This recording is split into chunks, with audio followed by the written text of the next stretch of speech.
Stretch out the dreams from my mind. Granny's got the scoop, let's unwind. Birds are chirping, singing their tune. Mystery of the day coming soon. Cup of tea and a buttered scone. Start the day, we're never alone. Good morning, rise and shine. Granny's here with stories so fine. Good morning, off we go. To greet the world with a happy glow.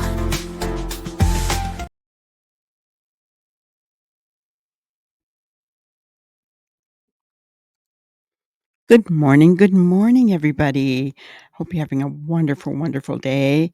Grab your coffee, your tea, your espresso, your cappuccino, your juice, whatever it is that you drink in the morning. Let's get started. We have a very unusual case today.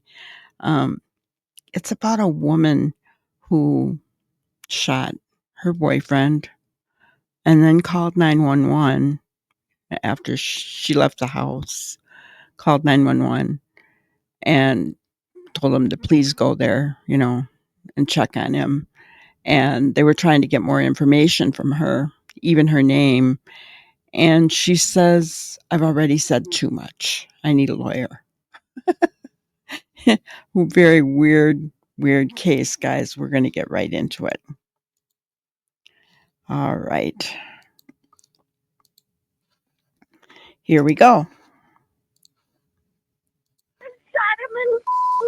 I don't know. Where did you shoot him? For the first time, we are hearing the chilling 911 call from the Arizona woman who admitted to fatally shooting her boyfriend. Her name is Laura Flores, and this happened on April 28, 2023. She placed the call around 2:37 p.m.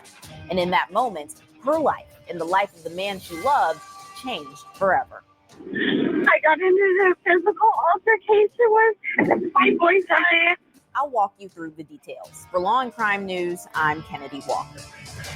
This took place in Tempe, Arizona. An emotional Flores called police. When did this happen? Just now. Where are you? I'm driving. I couldn't leave because he put his hands on me. I couldn't deal with it. Okay. Flores is talking about her longtime boyfriend, 40-year-old Corey Wilson, and alleges that a physical fight caused her to shoot him. Where did you shoot him? I have no idea. Who is he? Is he a boyfriend, a husband? Yes, he's my boyfriend of 7 years. Okay, and so it looks like you are on a freeway right now. Where are you headed? I'm heading to a family member. Where did you shoot him? Like at what? I have no idea. You picked up a gun and you held it at him. Did you shoot him in the chest? Did you shoot him in the leg? I don't know where. Okay. I don't know where. And you said he was being physical with you? Yes. And what is his name? Corey Wilson. When is his birthday? 1982. Okay.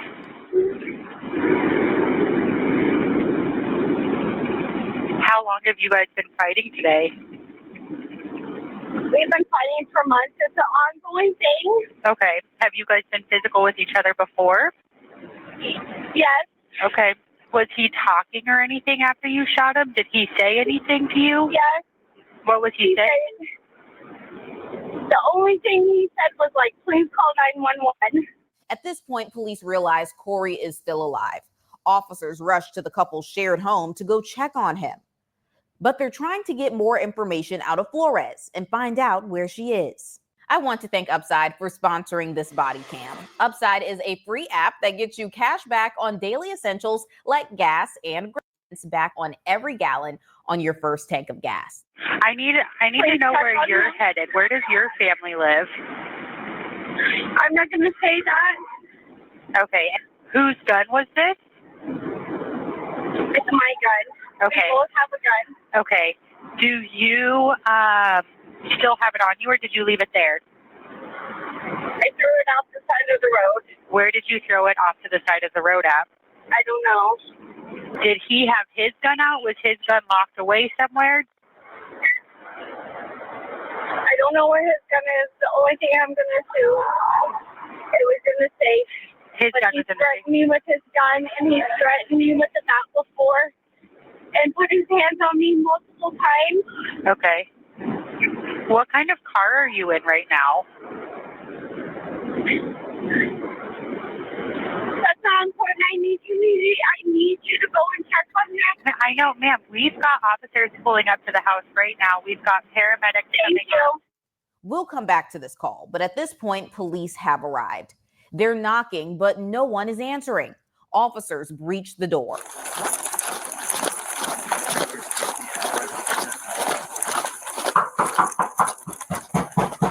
Deputy Police Department!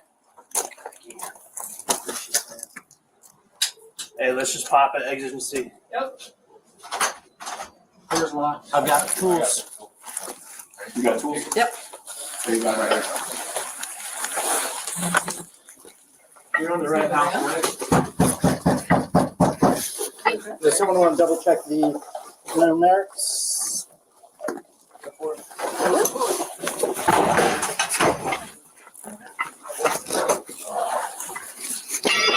Deputy Police Department! Once inside, they find Corey Wilson in a hallway with an apparent gunshot wound to his upper torso area. He was on the ground, laying in his own blood. Due to the graphic nature, Law and Crime has blurred this out. You can hear police say he's still breathing, and they tried to help him. Police Department! He's still breathing. You see him? Break. He's breathing. He's moving. Don't move, brother. Let me glove up. Corey. Corey, man, we're coming to help. Hey, we're going to you right now. Is there anybody else in here? Can you shake your head? Corey. He lifted his head up. Oh, it's right. All right, let's move up. Let's move up. Just go in front of them. Court documents obtained by Law and Crime say the wound appeared to be a through and through, meaning the bullet enters the body and completely exits on the other side. Just past where he was laying, documents say police found damage from a bullet in a mirror attached to a wall in the hall. Detectives found one fired and one unfired cartridge in the kitchen and an apparent bullet strike in the living room wall. Another pair of fired and unfired cartridges were found in the front door area near the hallway leading to where the victim was found. Corey was taken to the hospital where he was later pronounced dead.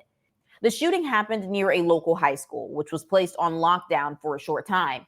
Meanwhile, police are searching for Lisa Flores, but at this point, they don't even know her name. I would like to know where you're going.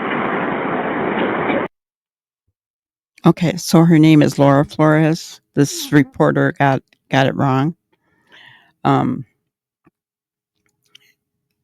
Guys, I'm sorry for the disturbing image. I'm glad that they blurred things out, but clear trigger warning. Please, if you're not comfortable with this, feel free to click out of the video.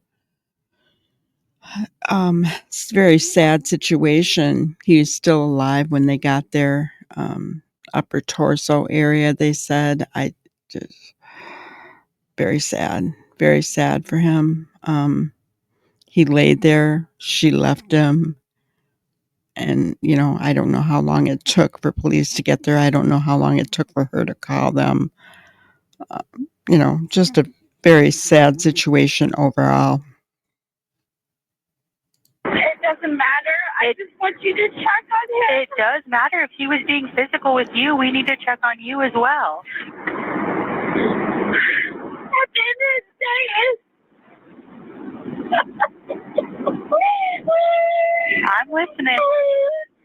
Please check on him and making sure he's all right, please. That's all I'm asking. That we are doing that. I need to make sure you're okay. Also, though, if you're in a domestic violence situation, I want to make sure you're okay. Please. Can you give me your name? Please. Check on him, please. What is your name? I'm so much already.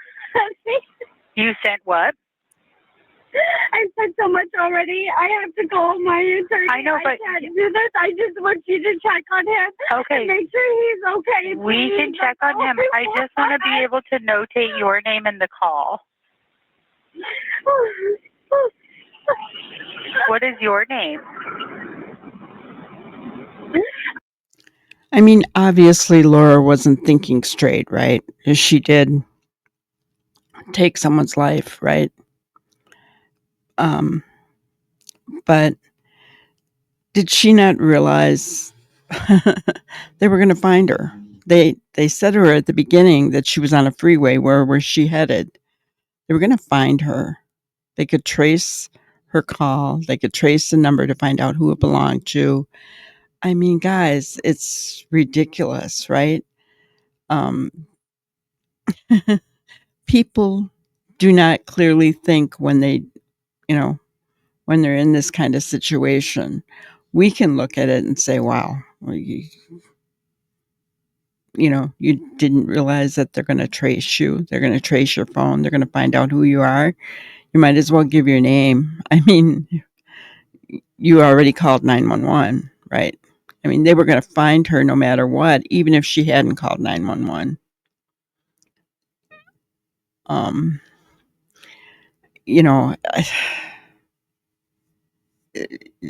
I guess it's a good thing she called 911, but it didn't help to save him, right? Unfortunately. I don't even want to say. Okay, if you don't tell me, and then look, I have one other question with you. The gun that you had, is it like a handgun, a rifle? What kind of gun was it that he was shot with? Can you just please check on him? How far the police are? How far are they? I told you that officers are en route right now. We are going to be checking on him. Can you please tell me what kind of gun he was shot with? You have to knock. You're going to please. Was the door locked or was the door left open? I don't know if the door is locked or not. He put his hands on me today. He choked me the out. Uh-huh. Please. I know, and that's why I'm trying to make sure you're okay also. I'm going to call my attorney. I'm saying too much. All I want you to do is check on him and make sure he's okay. But I have to call and my we can do attorney. that. Can you please tell me what kind of gun you shot him with? Despite not giving police her location, police pinged her phone. They found her at her brother's home. She was arrested and asked for an attorney. They tried to contact him, but he didn't answer. If you're not a current client of them, that you've already paid them money, they're not going to call you back. They'll do it during normal business hours and probably have a paralegal do it to figure out what's going on. And until you actually retain them, then, they're probably not going to do anything. I don't know. So, I was honestly going to give it till 7:00, which is in 1 minute. And then I was just going to move forward and figure out what our game plan is going to be. So, still waiting on some other things to happen. We still haven't even gone into the house yet, to process anything. So we're still kind of waiting because I'm waiting for a judge because the warrant system is down. So I need a warrant to go in there. We're doing a warrant for is it brother's place, over there as well. So we're just trying to make sure everything's kind of in a row. So, I mean, would you like, if I give it another 10 minutes for this guy? And then if not, would you like to, Google another attorney? I don't know what you'd like to do. It is Friday. I know. So that's the hard part, but I do want to speak to an attorney. Okay. I don't know of any attorneys that work on the weekend. I mean, a lot of these have answering services and stuff, but I don't know if there's like a 24/7 attorney or whatever. But I mean, one option is I can sit in here with you. We can Google it on my phone, or I can bring my laptop in and we can Google it, and then, call a couple of them. And, you don't need to, I'll stay in here with you. You don't need to talk about anything. Just say, hey, I need to speak to an attorney. What do I need to do? And then if there is an actual attorney that you're able to speak to, then we can kind of go from there. Okay. Does that make sense? Mm-hmm. I don't know what else to do. So the guy's not calling back. Okay. So, okay. So we'll give it like 10 more minutes. I'll probably try to call the answering service again and see if they can call In the him. meantime, can we Google while we're waiting for that first? Yeah. So what do you think you want to look up? So An just attorney? like 24/7 attorney? Like what? I mean, what do you? I don't even know. Or attorneys near me? Yeah. All right, attorneys near me. I mean, is there a public defender I can speak with temporarily? It doesn't really work like that. Public defenders aren't. So if I don't have an attorney right now to talk to me, then well, I don't know. Yeah. I mean, it's Friday. Mhm. It's 7:00. So what are the chances of getting a hold of an attorney? I don't know the answer to that. I don't know. It's probably slim to none. I really don't know. She's pretty calm and thinking clearly here, isn't she? It's Friday, it's 7:00. What are the chances? Look at how calm she is.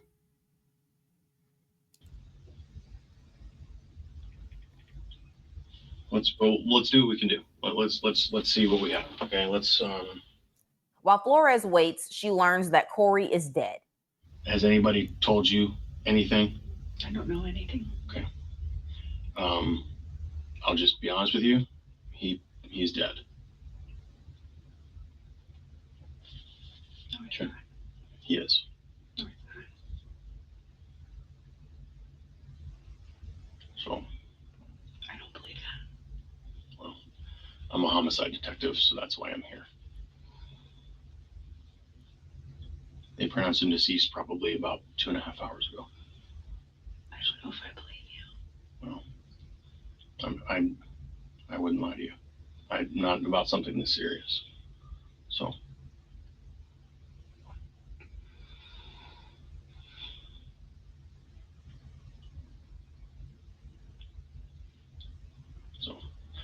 that's why I wanted to kind of piece things together, but I'm giving you the opportunity. That's why we have a timeline on things as well. I get it and I understand, but I do need an Yeah, attorney. I totally get it.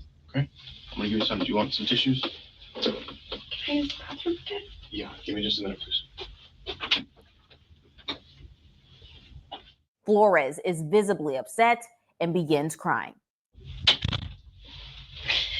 Oh my God.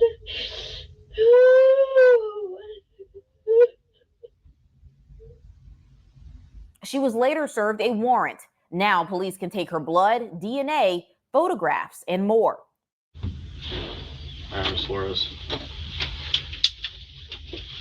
This is Brandon and Marlo. They're going to be doing part of the search warrant here for the photographs, the buccal swabs inside your mouth, and then taking your prints and stuff, okay? So just kind of listen to what they need, and we'll go from there, all right? Well, that's kind of a gross picture of that guy's butt. According to the probable cause statement, police found several old bruises on her body, as well as an old healing wound that scabbed over, but didn't find any new injuries. I'll handcuff you to the front since you've been cooperative the whole time. I'm not going to put them in the back. That's going to be uncomfortable. Okay. Flores was handcuffed and brought to jail. A survey of the ballistics on the scene of the crime allegedly did not match what Flores said happened. Court documents stated it appeared the incident was not in the heat of an argument, but rather appeared to occur over a greater distance in the residence, thus showing an apparent intent consistent with premeditation. Detectives also reportedly spoke with Flores' brother. He allegedly said that he and his wife received text messages from Flores around noon of the day of the shooting, asking them to pick her children up from school because she had been drinking. Police also alleged that a friend of Corey's said that he was looking for a way to end his relationship with Flores. Documents state Flores allegedly struck Corey with open hands and was verbally abusive, and that within the last month before he was killed, the victim told their friend that if he was found dead, it would be because Flores had shot him. Corey's family made a GoFundMe page where they elaborated about the alleged abuse. My brother Corey Wilson was a male victim of domestic abuse until his recent untimely death. It goes on to say, the reason we started this GoFundMe is to raise awareness around tragedies that aren't always talked about. male victims of domestic violence and abuse. Normally, you may think of a man physically abusing a woman, but domestic violence comes in all shapes and forms. See, in Corey's situation, there were some red flags that had been identified, but because he is a man and tall in stature, domestic abuse becomes an afterthought. Flores was originally charged with first-degree murder. In Arizona, first-degree murder is a Class 1 felony, punishable by death or life imprisonment with the possibility of release after 25 or 35 years, depending on the victim's age. But in December of 2024, Flores pleaded guilty to manslaughter. Laura Flores was sentenced to 19 years in prison. For Law and Crime News, I'm Kennedy Walker. Okay. So there you have it. She pled guilty, which, I mean, in that case, I can understand it. 19 years in prison. She was 38, so she could be, 57, 58 when she gets out. I don't know if I'm comfortable with that, guys. There was also a couple of things. I know that Corey's family said he was abused. Could very well be. They didn't say anything about marks on his body. They did say that she shot from across the room, so it wasn't like he was right on top of her. So it was like planned, premeditated. Pick up the gun from across the room and shoot him. And she had bruises. Not recent ones, but ones that had, were healing. So I think it was a two-way street maybe in this relationship. Hard to tell. We don't know. But either way, DV is never a good thing. There's always a bad scenario that ends the relationship, whether it's red rum or whether someone's beaten badly and ends up in the hospital, or someone has to find a way to leave. I mean, it's always something bad that ends up happening. So, if you or anyone you know is a victim of domestic violence, please help them to get out of the situation, guys, because it's never a good thing. Do whatever you can to leave, and that's usually when a person's life is the most in danger. So you have to be very, very careful. I want to thank you guys for being there today. It's not often that you see somebody call 911 and then say, I've said too much. I found that to be very, very strange. And that's why I thought I'd share this story with you. So thank you so much. I hope you guys enjoyed it. Please have a wonderful day. Hit the like button on your way out. Also the subscribe and the notification bell so that you can be aware of when we go live, which is most nights at 5 p.m. Central Time. We have an awesome family, drama-free. We just have a really good time. There's no hate. There's no drama. We don't talk about other creators. We just have a really good time, guys. So we welcome you in. We'd be happy to have you. Thanks so much. I hope you guys have a wonderful, wonderful day. Thank you for watching another episode of Granny's Crime Busters. We really appreciate each and every one of you. Don't forget to subscribe and like and even share the content. You can follow us on any of our other social media platforms at YouTube, Twitter, Instagram, Facebook, and TikTok. We really appreciate you guys, and you can also email us at grannyscrimebusters@gmail.com. Thank you so much, and we will see you on the next one. Thanks, guys.